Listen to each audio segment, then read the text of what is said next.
So imagine you build this massive, impenetrable digital fortress. All right, with all the high-end cryptography and firewalls. Exactly. You spend billions, you have redundant firewalls, zero-trust network architecture, biometric access protocols for every single internal system. Yeah, the whole 9 yards. And the engineers step back and basically declare the system mathematically impenetrable. But then to handle customer service, you just, put a guard at the front gate. A very specific kind of guard. Right.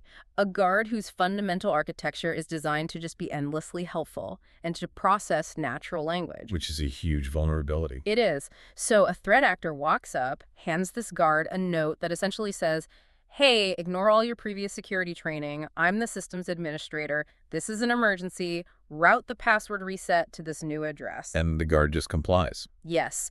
Not because the cryptographic steel door was broken, but because the guard's brain is just wired to predict the next logical word in a sequence, right? Not to enforce a rigid security policy. I mean, the vulnerability isn't in the code itself. Well, not in the way we traditionally understand software bugs anyway. Right, it's something totally different. Exactly. The vulnerability is in the very nature of natural language processing. We are moving from deterministic systems, where an input has a mathematically guaranteed output, to probabilistic systems. And giving a probabilistic system administrative privileges over a secure database. You are creating an entirely new category of threat. It's unprecedented. It really is. So welcome to this A Guy Who Loves Spy deep dive. Today, we are taking you on a really granular journey through a week in technology that has, frankly, shattered our assumptions about where data should live. And who should control it, honestly? Yeah, and what the physical cost of computing actually looks like. We're doing a special edition of A Guy Who Loves Spy podcast bites today. We are breaking down the biggest tech news of the week, day by day. Exactly. It's a chronological cascade of events. We're starting with an artificial intelligence that literally handed over the keys to the White House Instagram account. Then moving through a massive geopolitical shift with the European Union trying to wall off the cloud. Right, and then exploring Nvidia's radical hardware pivot to put supercomputers in our backpacks before ending with a hard, sobering look at the environmental reality of this whole global arms race.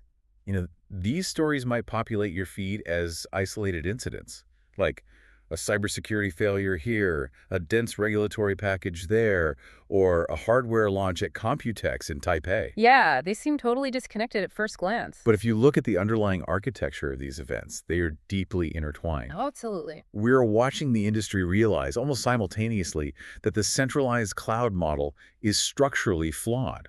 Sending all our data to massive server farms controlled by a few tech giants, it's just vulnerable. It's vulnerable to novel attacks, it's highly problematic for national sovereignty, and honestly, it is physically breaking the electrical grid. Completely breaking it. So I want to start with Monday, right? Because Monday gave us this massive cybersecurity failure. The meta hack? Yes, the news broke early in the week, and it perfectly illustrates the terrifying reality of bolting AI onto legacy systems. The reports came out from 404 Media and The Guardian. And they detailed how threat actors infiltrated some of the highest profile Instagram accounts in the world. We are talking about the Obama White House account. We're talking about major brands like Sephora. We're even talking about the U.S. Space Force Chief Master Sergeant John Bentavenia. I mean, these targets were high-value, highly visible accounts. They typically employ the most stringent security measures available on consumer platforms. You would assume so, yeah. You'd think they utilize hardware security keys, complex multi-factor authentication, and strict login geolocation monitoring. Right, like if someone tries to log into the Obama White House account from a server rack in Eastern Europe, the system should immediately lock it down. It absolutely should. But the attackers didn't try to brute force a password. They didn't steal session cookies.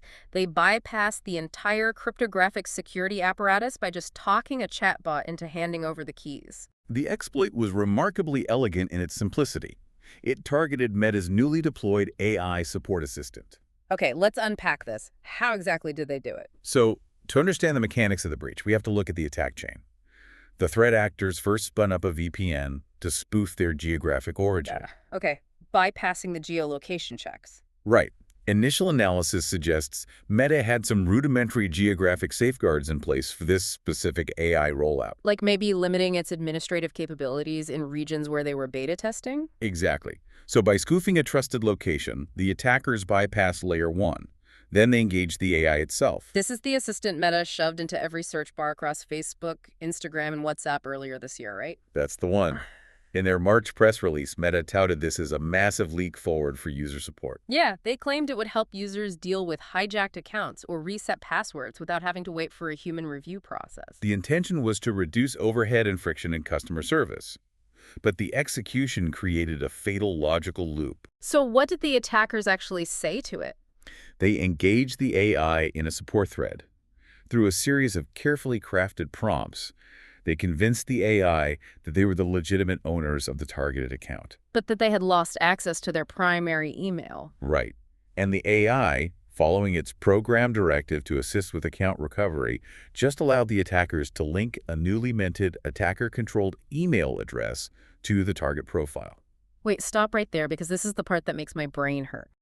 In a traditional database architecture, changing an email address on a high-value account requires proving you already have access to the existing email or phone number. Typically, yes. But the AI just completely bypassed that logic. It did. The researchers who analyzed the aftermath, including Aidan Sanad at Sophos, pointed directly to prompt injection. Right, prompt injection. In a traditional system, the data plane and the control plane are strictly separated. Think of a SQL database. The commands telling the database what to do are totally separate from the user input. So if a user tries to type a command into a password field, the system just reads it as a weird password. It doesn't actually execute it. Exactly. But with frontier LLMs, the user's input is the command. There's no structural separation between the system instructions and the user's text. So a prompt injection attack is essentially a user constructing a sentence so cleverly that the AI gets confused about which instructions to follow. That is the core mechanism. The model weighs the tokens, processes the semantic urgency, and because it lacks human suspicion, it just complies. Wow. So it sent a verification code to the attacker's new email. The attacker pasted that code back into the chat interface, and the AI served up a password reset link. That's exactly how it went down. I mean, it is stunning hubris. Mark Zuckerberg has mandated a $145 billion capital expenditure on AI infrastructure this year. It's an astronomical amount of money. He's doing interviews talking about how everyone is going to have an AI, how AI might replace human therapists. They are pouring the GDP of a small nation into achieving superintelligence. And yet, this multi-billion-dollar superintelligence was socially engineered by a simple text string. It feels like we are building the most complex locks in human history, but leaving the master key under a digital doormat. It's crazy. The implications extend far beyond Meta, though. Think about every major financial institution, healthcare provider, and government agency. They're all rushing to implement AI customer service to cut costs. Exactly. If these models are granted read and write access to core databases, the ability to change routing numbers, update shipping addresses, alter medical records, we are looking at an exponential increase in the attack surface. Of the entire digital economy. And the handles stolen in this Meta exploit were already being fenced on Telegram mere hours later. It proves that the perimeter is highly porous. Right. And that profound vulnerability of centralized cloud AI, where a single point of failure at Meta can compromise the White House, makes the concept of relying entirely on the cloud feel incredibly fragile. Which is why the industry is looking at alternatives. Exactly. If the cloud is a liability, the logical alternative is to process the data locally. Which brings us to the other big news from Monday at Computex. Acer Predator Atlas 8 gaming handheld. Yeah, let's talk about that, because the shift toward ultra-powerful mobile computing is the physical counter-reaction to the vulnerability and latency of the cloud. Acer's announcement is a prime indicator of where silicon engineering is heading right now. It really is. This isn't just an iterative update, is it? Not at all. It's a fundamental rethinking of how much compute density you can pack into a portable chassis. I mean, we are talking about an 8-inch device here, but it's powered by the Intel Arc G3 Extreme processor, configured with up-to-Arc B390 graphics. The specs are incredible. The display is a 1920 by 1200 resolution, 16 by 10 aspect ratio touchscreen running at 120 Hz with variable refresh rate, and pushing 500 nits of peak brightness. Those are specifications that literally 2 years ago would have required a massive, heavy gaming laptop. Yeah, one that burns your lap. How are they doing this? The computational leap is largely driven by architectural efficiencies and AI-driven upscaling. Intel's XSSS3 technology is doing the heavy lifting here. Ah, so it's not rendering everything natively. Right. Instead of forcing the GPU to render every single pixel natively at high resolution, which would instantly drain the battery and melt the silicon excess, uses machine learning models.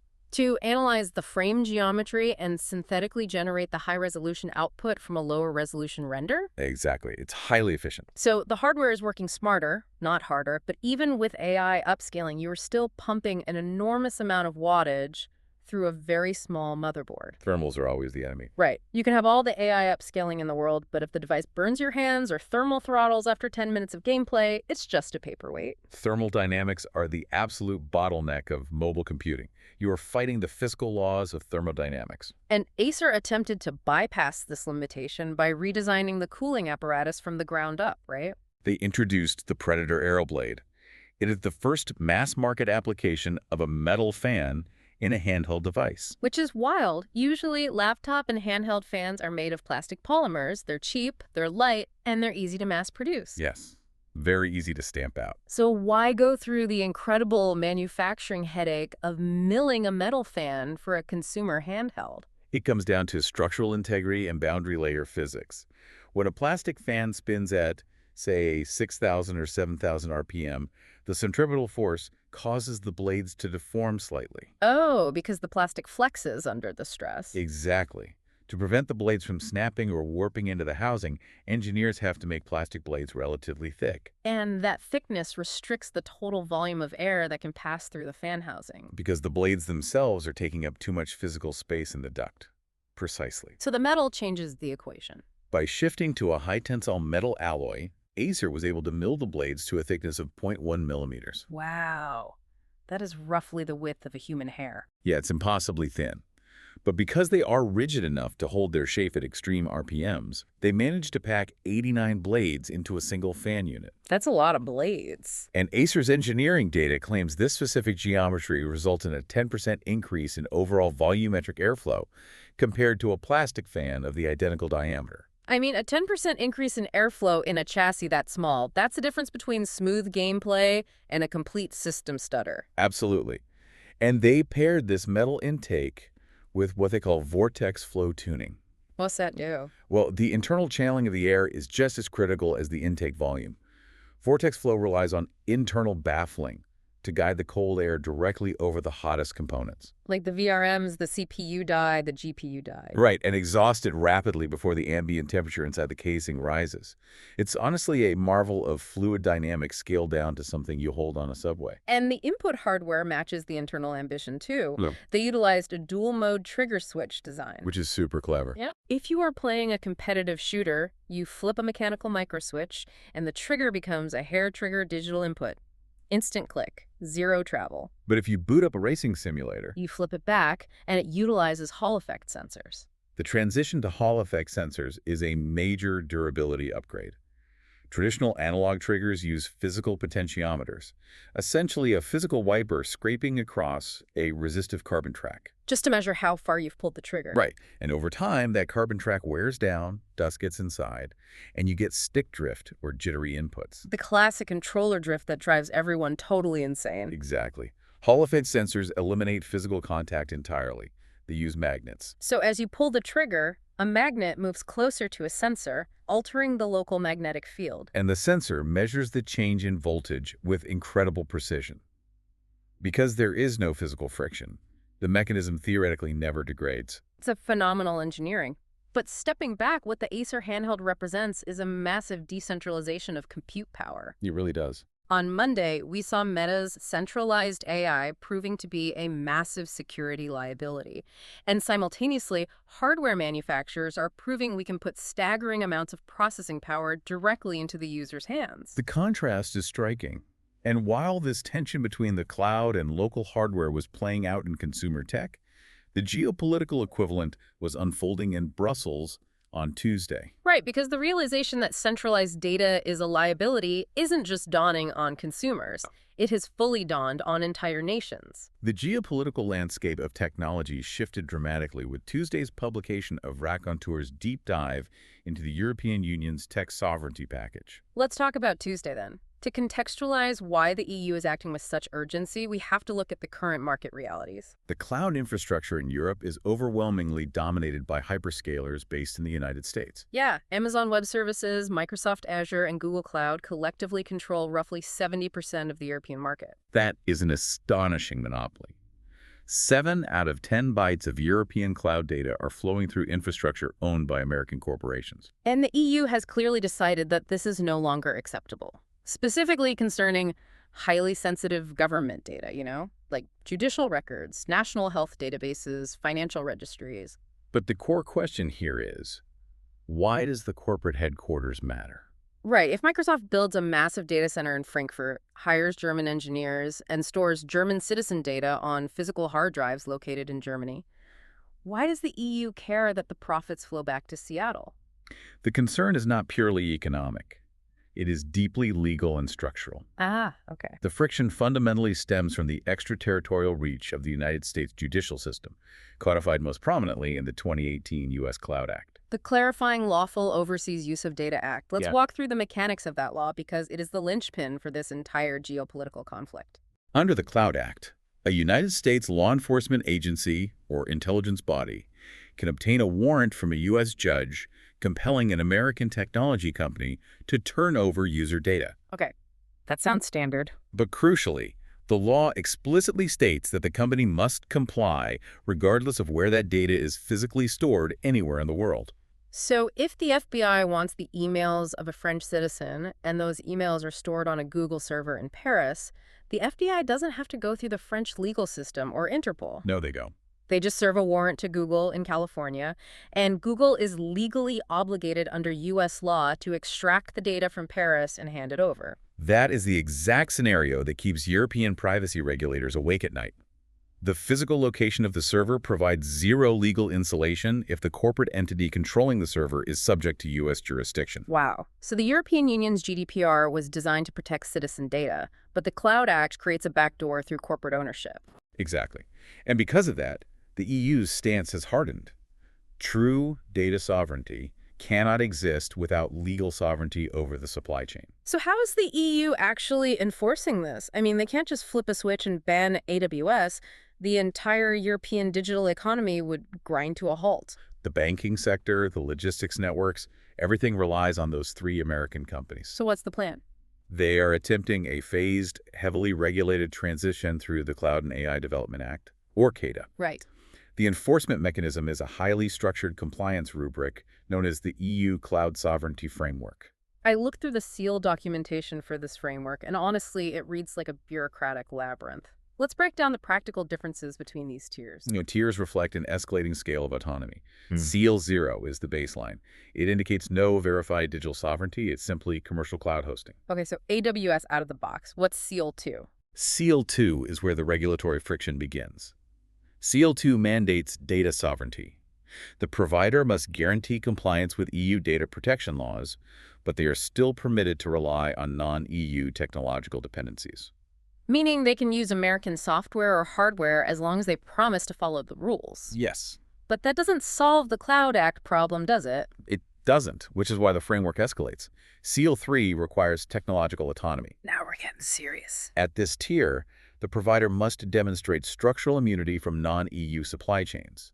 The architecture must be open, transparent, and capable of functioning even if a foreign entity revokes licenses or support. And what's above that? Finally, SEAL 4 represents full sovereignty. This is the holy grail for European regulators. A completely localized end-to-end supply chain. Ensuring that from the physical silicon fabrications to the hypervisor software, no foreign entity has leverage or jurisdiction. Exactly. But the leap from SEAL 2 to SEAL 3 seems like an insurmountable chasm right now. Are there actually European companies capable of hitting SEAL 3 at scale? The framework has already been put to the test in the real world.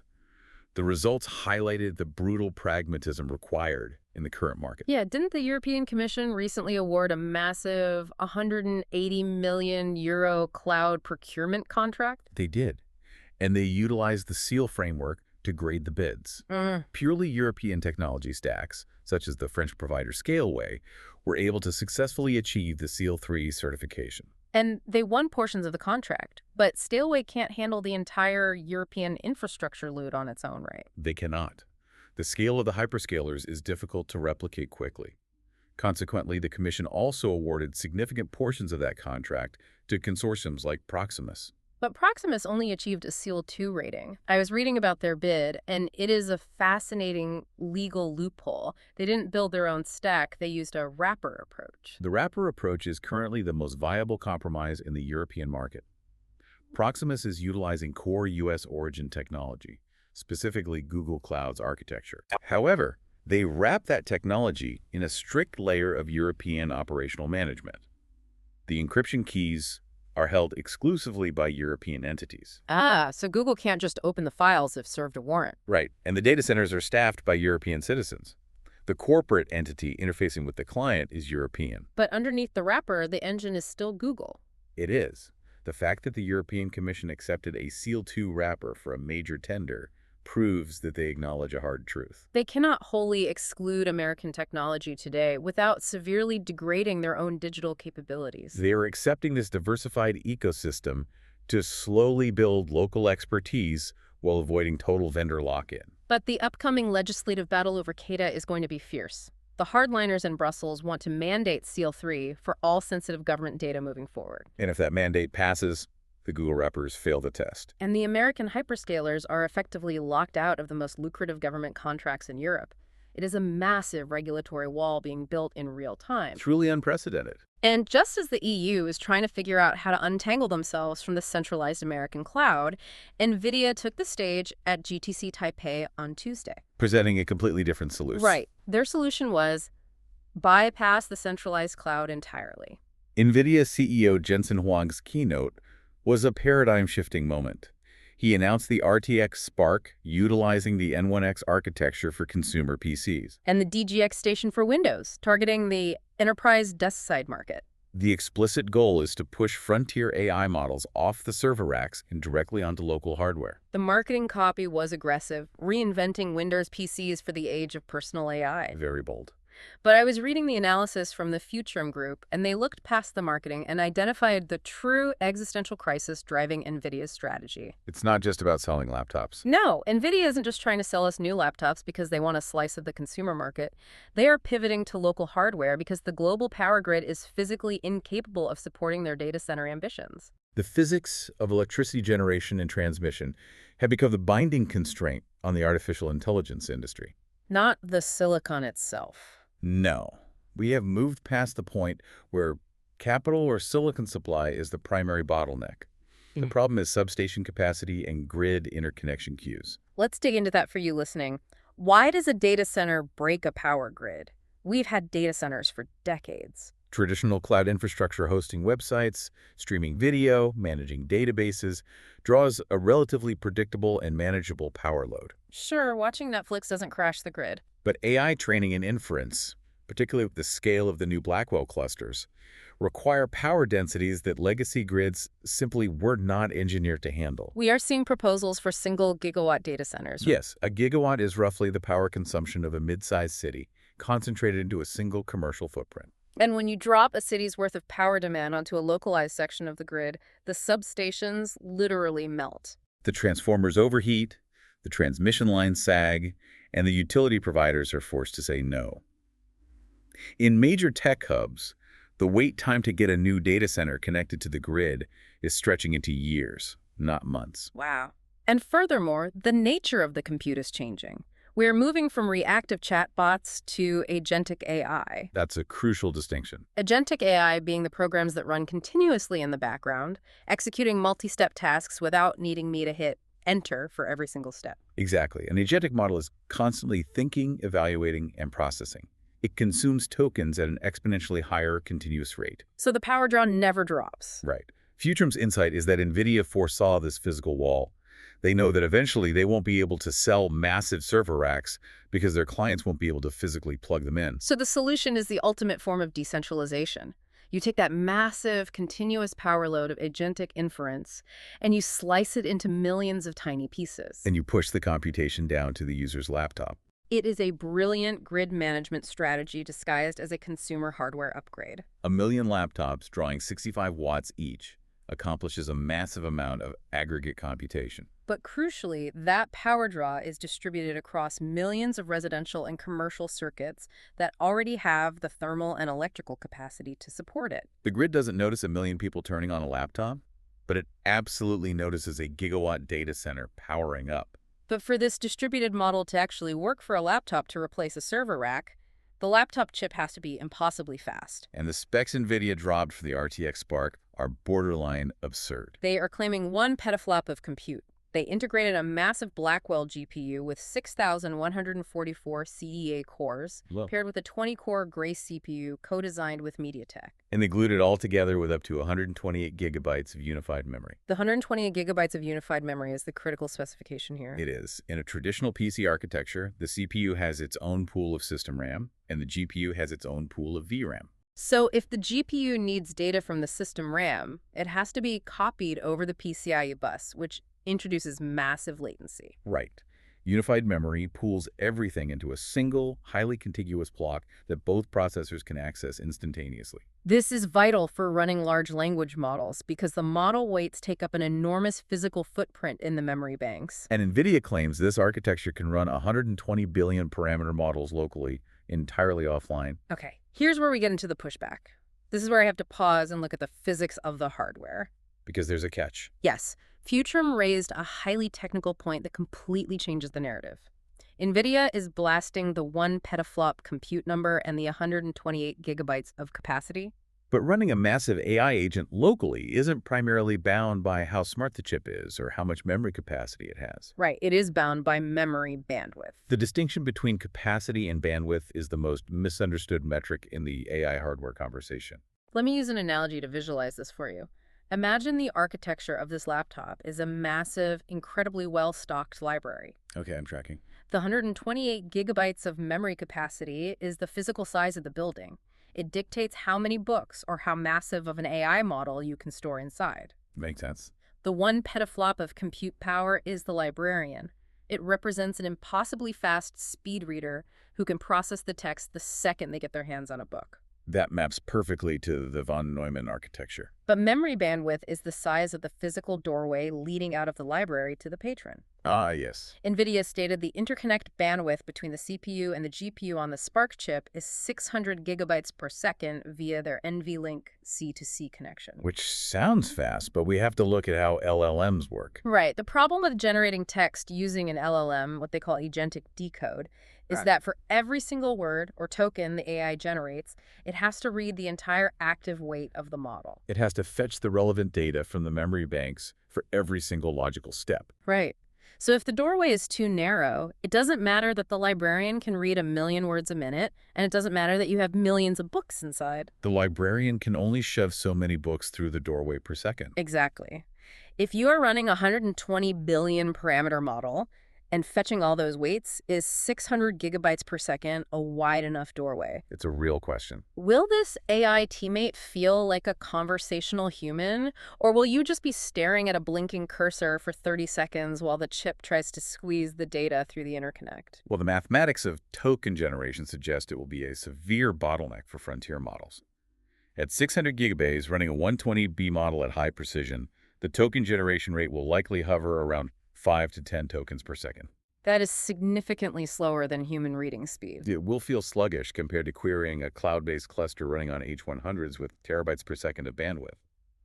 The hardware can physically hold the model, but generating the output at a snappy, responsive rate is a physical limitation of the interconnect. And the hardware is only half the battle. They also have to build an operating system capable of managing these autonomous agents securely. Which is why NVIDIA announced the OpenShell runtime alongside the hardware. The OpenShell project reveals NVIDIA's deeper ambition to control the software layer. It's an open-source Apache 2.0 licensed project written primarily in Rust. The choice of Rust is significant, right? It emphasizes memory safety and thread concurrency, which are critical when you have multiple AI agents autonomously reading and writing to your local file system. The idea is that an AI agent could be running in the background, analyzing my local Adobe Premiere project files, writing code in my IDE, and summarizing my emails, all simultaneously. And OpenShell is the traffic cop, making sure the email agent doesn't accidentally delete my video files. It incorporates a gateway control plane and per sandbox isolation. They even built in a privacy router that theoretically intercepts requests heading out to the cloud and scrubs them of personal credentials before transmission. Sounds amazing. But the Future analysts dug into the actual open source repository for OpenShell on GitHub. And what they found completely deflated the enterprise marketing pitch. The code does not match the keynote promises at all. OpenShell is fundamentally in an alpha state. The repository maintainers explicitly describe the current build as proof of life. One developer, one environment, one gateway. So it is a strictly single-tenant architecture at this moment. Meaning it works fine for me on my personal laptop running my own single workflow. But Nvidia is pitching the DGX station to major corporations, promising they can deploy fleets of hundreds of agents interacting securely in a corporate environment. The multi-tenant enterprise deployment requires an entirely different layer of orchestration that simply does not exist yet. Right. And furthermore, the current sandbox isolation relies on running a Kubernetes cluster inside a Docker container. That sounds incredibly heavy and inefficient for a Windows machine. It is a massive overhead penalty.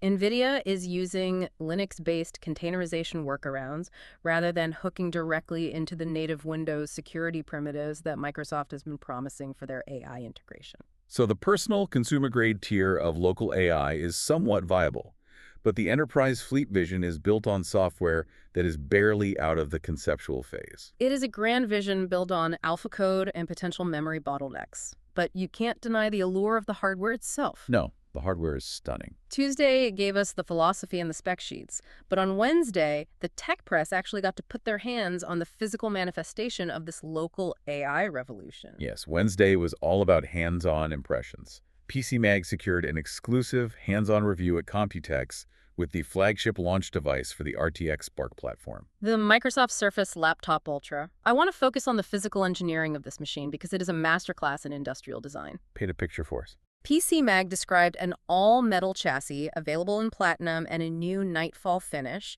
that is astonishingly thin, under 18 millimeters thick, and weighs less than 4.5 pounds. Wow. Microsoft designed a raised base structure so the laptop visually appears to be floating just millimeters above the desk surface. And the visual centerpiece is undoubtedly the display technology. They have integrated a 15-inch mini LED PixelSense Ultra screen. The shift to mini LED is huge. By utilizing thousands of microscopic dimming zones behind the panel, they can achieve true inky blacks while pushing the peak HDR brightness to a blinding 2000 nits. And it's running at 120 Hz refresh rate. They also included a massive edge-to-edge haptic touchpad. But the real engineering miracle isn't the screen. It's what happens when you turn on a 1 petaflop superchip inside an 18mm metal box. Because heat is the enemy of all computation. If the silicon breaches its thermal limits, the system firmware violently throttles the clock speeds to prevent catastrophic physical damage to the die. You can have the fastest chip on the planet, but if the cooling system fails, it performs worse than a 5-year-old budget processor. Exactly. PCMag detailed the lengths Microsoft went to manage the thermals of the N1X chip. They implemented a dual-fan, dual heat pipe cooling matrix that supposedly provides more than twice the thermal dissipation capacity of any previous 15-inch Surface device. Let's talk about those heat pipes because they rely on phase change thermodynamics. It's fascinating. Inside the sealed copper pipes is a minute amount of volatile liquid. As the GPU die heats up, it vaporizes the liquid into a gas. And the gas travels rapidly down the pipe to the cold end, where the dual fans are blowing ambient air over dense metal fin arrays. The gas sheds its heat into the fins, condenses back into a liquid, and wicks back to the processor via capillary action. Microsoft actually ran a practical demonstration for the press on the floor. They pumped colored smoke into the intake vents to visually map the fluid dynamics. You could see the smoke being violently pulled through the incredibly thin fan blades, passing over the heat sink fins and exhausting out the rear vents. It is a highly aggressive thermal curve designed specifically to keep that Nvidia chip from dropping its clock speeds during sustained agentic workloads. They also made surprising concessions to the right to repair movement. The chassis is secured by just 4 standard Torx screws. Oh, that's a nice change. Inside, the primary storage is a swappable Type 2280 M2 SSD. The battery is no longer glued down and can be easily accessed. And they even printed QR codes directly onto the motherboard that link technicians straight to the official replacement schematics. It sounds like the perfect machine. But reading through the fine print of the PC Mag report, I hit a massive, glaring contradiction that completely undermines the personal AI narrative. Oh, Nvidia spent the entirety of Tuesday shouting about how you need 128 gigabytes of unified memory to run these massive 120 billion parameter agents offline. right. But PCMag confirmed that the base models of the Surface Laptop Ultra, the models most consumers will actually be able to afford, will ship with just 16 gigabytes of unified memory. And the architectural reality of unified memory is that the RAM modules are physically soldered directly adjacent to or onto the processor package to achieve those 600 gigabytes bandwidth speeds. Which means it is utterly impossible to upgrade the memory later. If you buy the 16 gigabyte model, you are stuck with 16 gigabytes for the life of the machine. You cannot run a massive Frontier LLM offline with 16 gigabytes of RAM. The model weights alone would crush the system. So the promise of a localized offline AI teammate, the privacy, the zero latency, the autonomy, is an illusion for anyone buying the entry-level device. This hardware discrepancy exposes a profound socioeconomic shift occurring in the technology sector. We are witnessing the rapid construction of a strict class divide in computational access. An AI class divide based entirely on RAM capacity. Precisely. The fully autonomous agentic experience, where your laptop can independently ingest a corporate database, write an entire codebase offline, edit video using localized neural engines, and protect your data from cloud scraping, will be strictly gated behind the ultra-premium, highest-tier hardware configurations. Those 128 GB machines will likely cost thousands of dollars. And the average user, the user who purchases the $1,500 base model with 16 GBs of RAM, will be sold the marketing of local AI. But the physical reality is that their machine will act as little more than a sophisticated terminal. It will lack the capacity to hold the models locally, forcing the operating system to quietly route the heavy computational prompts back to the cloud. The base-tier users will remain tethered to the latency, the subscription fees, and the privacy vulnerabilities of centralized servers, while the premium tier achieves true digital autonomy. It is a sobering realization that the democratization of AI might just be a marketing slogan for hardware companies segmenting the market. It really might be. And if Wednesday was a showcase of premium elite hardware and the steep cost of entry, Thursday dragged us abruptly back to the reality of the masses. Because Thursday was dominated by the budget battle, sweeping geopolitical regulation, and the crushing physical cost of this entire industry. Yeah, let's start with the budget battle.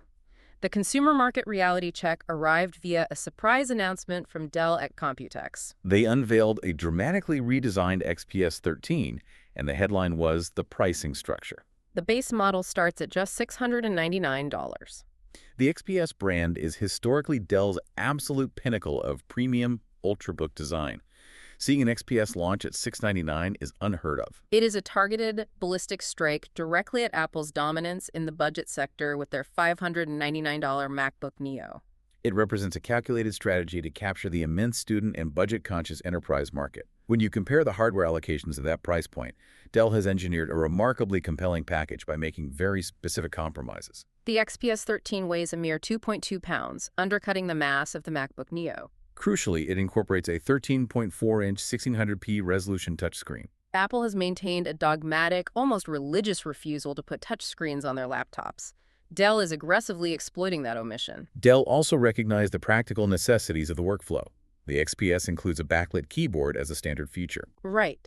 PCMag's review of the Apple MacBook Neo highlighted the glaring absence of keyboard backlighting, which drastically limits usability in low-light environments. Dell paired these practical features with Intel's newly minted Wildcat Lake processor architecture, which focuses explicitly on thermal efficiency and low power draw, claiming up to 17 hours of battery life on a single charge. But to hit the $699 mark, they had to cut costs somewhere.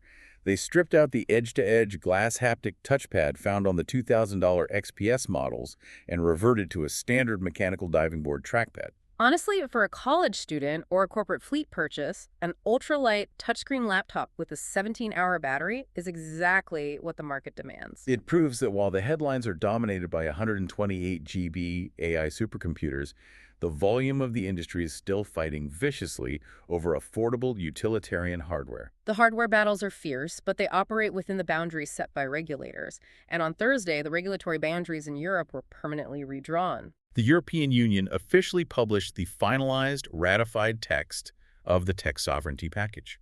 We discussed the cloud sovereignty aspect, the CATA legislation, and the seal ratings on Tuesday, but the final publication revealed that the package is far more expansive than just data storage. It is an overarching ecosystem strategy designed to systematically decouple the European digital economy from foreign reliance across every layer of the technology stack. The Cloud and AI Development Act, CATA, establishes a staggering infrastructure mandate. The EU aims to triple its total domestic data center capacity by the year 2035. Tripling data center capacity in a decade across the entire continent. The concrete and steel requirements alone are mind-boggling. To supply those data centers, they also finalized the CHIPS Act 2.0. The first iteration of the CHIPS Act was primarily focused on subsidizing the construction of physical silicon fabrication plants. Version 2.0 is highly focused on demand-side economics. They are utilizing public procurement budgets and establishing demand accelerators to guarantee a market for high-performance AI chips designed and manufactured entirely within Europe. The legislation formally outlines funding for a first-of-its-kind European semiconductor facility dedicated to advanced node manufacturing, with pilot production mandated to begin by 2030. They are trying to build an entire domestic supply chain from the ground up in a decade, but the software strategy is just as aggressive. The package included the open source strategy. And reading through the legal text, it feels like they are weaponizing open source code to break the monopolies of Microsoft and Google. The strategy is fundamentally grounded in a doctrine of public money, public code.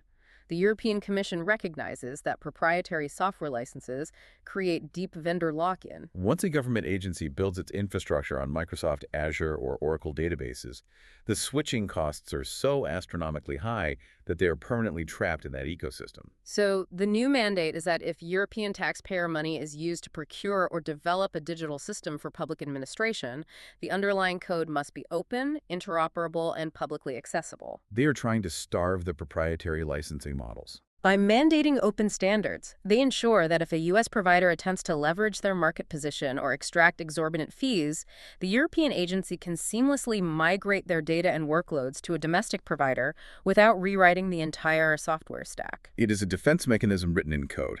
But this brings us to the violently colliding paradox of the entire week. The environmental cost. The European Union is legally mandating a tripling of massive data centers. Nvidia is desperately trying to push computation out to millions of laptops because the grid is already failing. All of these grand visions, AI, superintelligence, European sovereignty, personal agents, require staggering, almost incomprehensible amounts of physical resources. Which leads us to the final and most sobering source from Thursday. A formal written submission to the UK Parliament from the Just Algorithms Action Group, or JAG, regarding the physical sustainability of this global AI arms race. Digital technology often feels ethereal. We use words like the cloud to obscure the brutal industrial reality of computation. The JA report strips away the marketing and presents the raw physical metrics of data center operations. The statistics they compile are a stark warning. Citing models from the Government Digital Sustainability Alliance, the report projects that by 2027, the global water demand exclusively tied to artificial intelligence computation will reach 6.6 billion tons. 6.6 billion tons of water. The human brain cannot easily conceptualize a number that large. To put it in perspective, the report notes that 6.6 billion tons is equivalent to roughly half of the entire annual water consumption of the United Kingdom. Half a nation's water supply poured into the cooling towers of server farms just to keep the silicon from melting while it generates text and images. And the electricity projections are equally alarming. The models indicate that global AI electricity demand will surpass 1,000 terawatt-hours by 2026. For context, 1,000 terawatt-hours is more than double the industry's total power consumption in 2022. It is roughly equivalent to 3 times the total aggregated power consumption of the entire UK grid. The report provided a specific, localized example that perfectly illustrates the human cost of this resource extraction. They cited an investigation by The Guardian regarding the construction of 3 new Amazon data centers in the Aragon region of northern Spain. According to the licenses granted, these 3 facilities are permitted to consume 800,000 cubic meters of water annually. The reporters calculated that this volume of water is sufficient to irrigate 230 hectares of corn in a region where agriculture is the primary economic livelihood and droughts are becoming increasingly severe. We are reaching a point where we are literally choosing between allocating water to grow crops or allocating water to process AI workloads. The resource tension is acute. However, the major technology firms heavily dispute the narrative of environmental degradation. Microsoft, Google, Amazon, and Meta all routinely publish sustainability reports claiming that their data centers are green and powered by 100% renewable energy. Right, they buy massive solar farms or wind turbines and claim the computation is carbon neutral.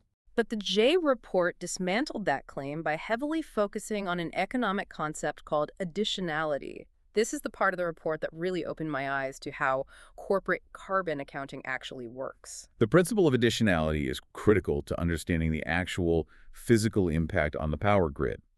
When a technology company claims to run on 100% renewable energy, they are typically executing power purchase agreements, or PPAs, with energy providers. They pay for the equivalent amount of green energy that their data center consumes. However, the additionality principle asks a vital question. Would that specific solar or wind generation have been added to the grid regardless of the tech company's investment? So, if a utility company was already planning to build a massive offshore wind farm because wind energy is highly profitable, and then Microsoft swoops in and signs a PPA to claim all the clean energy credits from that farm. Microsoft hasn't actually added any new green capacity to the world. They just bought the rights to the green energy that was already going to exist. And the physical consequences of that accounting maneuver are severe for the rest of the grid. Let's look at the mechanics of baseload and peak demand. A grid has a fixed amount of renewable generation at any given moment. If a new 100-megawatt data center connects to the grid, it consumes a massive portion of that existing renewable energy. But the data center runs 247. It doesn't stop drawing power when the wind dies down or the sun sets. Meaning the overall demand on the regional grid has massively increased, but the total supply of renewable energy hasn't changed. Consequently, to keep the lights on for residential homes, hospitals, and traditional manufacturing, the utility providers are forced to spin up dispatchable power. In almost every major grid, dispatchable power means firing up natural gas peaker plants or burning coal. The data center consumes the clean energy, forcing the rest of the regional economy to rely heavily on fossil fuels to make up the immense deficit created by the data center's presence. It is a zero-sum game. If the tech company buys all the green power, someone else has to burn the coal. The J-Ag report argues that without strict, verified additionality, where the tech company proves they're funding entirely new, grid-expanding renewable projects that would not exist otherwise, their claims of being 100% green are nothing more than elaborate greenwashing. The net physical effect of the data center expansion is a massive regional spike in fossil fuel combustion and greenhouse gas emissions. It is an accounting sleight of hand that masks a profound physical reality. The computation requires raw energy, the cooling requires raw water, and no amount of creative carbon crediting can alter the thermodynamics of the hardware. Which brings us full circle to the underlying theme of this entire week.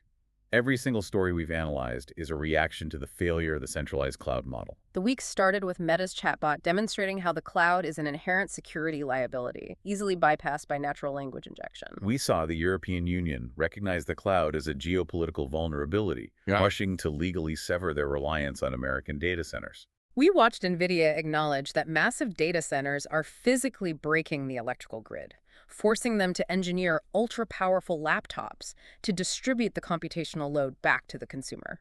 The industry is undergoing a violent architectural contraction. We spent the last 2 decades moving everything out of our homes and offices into massive, centralized utility compute farms. Now, driven by security flaws, legal jurisdiction, and hard environmental limits, the pendulum is swinging rapidly back toward localized, distributed computation. It has been a dense, overwhelming, and deeply revealing week of news. The structural foundations of the digital economy are shifting beneath our feet, and understanding these mechanisms is the only way to navigate the next decade of technology. The physical reality of computation is reasserting itself. The hardware, the power grid, and the legal frameworks are dictating the future of software, not the other way around. I want to thank you for joining us on this chronological journey through the once events, on this A Guy Who Loves Spy deep dive. We've untangled a lot of threads today. We really have, but I want to leave you with one final lingering question to turn over in your mind.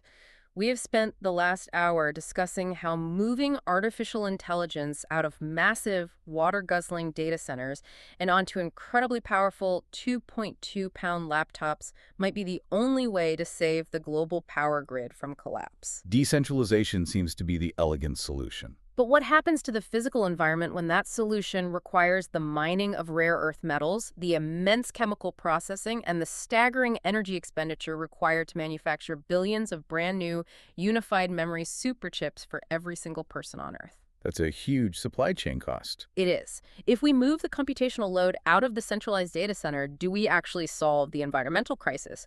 Or are we simply shifting the pollution and the resource extraction away from the server farm and dumping it directly onto the semiconductor factories and the rare earth mines? Something to think about. A system is only as secure as its underlying logic, whether that's a chatbot guarding a password, a wrapper guarding a server, or an accounting trick guarding the environment. Keep questioning the physical reality of the technology you use every day. Keep looking past the marketing, and we'll see you next time.